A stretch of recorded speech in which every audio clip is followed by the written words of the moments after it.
പത്തനംതിട്ട കോന്നി കലഞ്ഞൂരിലെ 19-കാരിയുടെ മരണത്തിൽ ദുരൂഹത ആരോപിച്ച് ബന്ധുക്കൾ രംഗത്ത്. കലഞ്ഞൂരിൽ വാടകയ്ക്ക് താമസിക്കുന്ന ഗായത്രി എന്ന 19-കാരിയുടെ മരണത്തിന് ഉത്തരവാദി അടൂരിലെ സൈനിക പരിശീലന ഇൻസ്റ്റിറ്റ്യൂട്ടിലെ അധ്യാപകനാണെന്നാണ് അമ്മ രാജി ആരോപിക്കുന്നത്. ഇൻസ്ട്രക്ടറുടെ മാനസിക പീഡനം മൂലം മകൾ ആത്മഹത്യ ചെയ്തു എന്നാണ് ഇവർ പോലീസിന് നൽകിയിരിക്കുന്ന മൊഴി. പ്രദീപ് ജി, അടൂർ ദ്രോണ ഇൻസ്റ്റിറ്റ്യൂട്ട് റവന്യൂ ടവറി. അയാൾ ആർമിയുടെ ഉദ്യോഗസ്ഥനാണ്. എവിടെ എന്തും അയാൾക്ക് പവർ ഉണ്ടെന്നുള്ളതില്ല. മോള് പറയുന്നത് അമ്മയെ പലരെ ഇതുപോലെ ഇപ്പം ഞങ്ങളുടെ കൂട്ടത്തിലുള്ള പിള്ളേരെ എല്ലാം ഡേറ്റിങ്ങിന് വിളിക്കുന്നുണ്ട്. എന്നോടും പറഞ്ഞു. ഇന്ന് വൈകിട്ടോടെയാണ് കലഞ്ഞൂരിലെ വാടക വീട്ടിൽ ഗായത്രി എന്ന 19-കാരിയെ തൂങ്ങി മരിച്ച നിലയിൽ കണ്ടെത്തിയത്. അമ്മയും അച്ഛനും വീട്ടിലില്ലാതിരുന്ന സമയത്തായിരുന്നു മരണം നടന്നത്. മരണത്തിന് കാരണം ഗായത്രി പഠിക്കുന്ന അടൂരിലെ സ്വകാര്യ സൈനിക പരിശീലന ഇൻസ്റ്റിറ്റ്യൂട്ടിലെ അധികൃതരാണെന്നാണ് അമ്മയുടെ ആരോപണം. അധ്യാപകൻ തന്നെ, വേറെ ആരുമല്ല.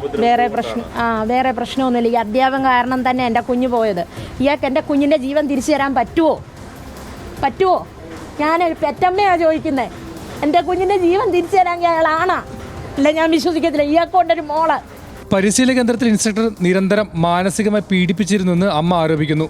അസ്വാഭാവിക മരണത്തിന് കേസെടുത്ത കൂടൽ പോലീസ് ഗായത്രിയുടെ അമ്മയുടെ മൊഴി രേഖപ്പെടുത്തി അന്വേഷണം ആരംഭിച്ചു. യുവതിയുടെ ഫോൺ പരിശോധനയ്ക്ക് വിധേയമാക്കിയ ശേഷം കൂടുതൽ നടപടികളിലേക്ക് കടക്കാനാണ് പോലീസിന്റെ തീരുമാനം. ന്യൂസ് മലയാളം, പത്തനംതിട്ട.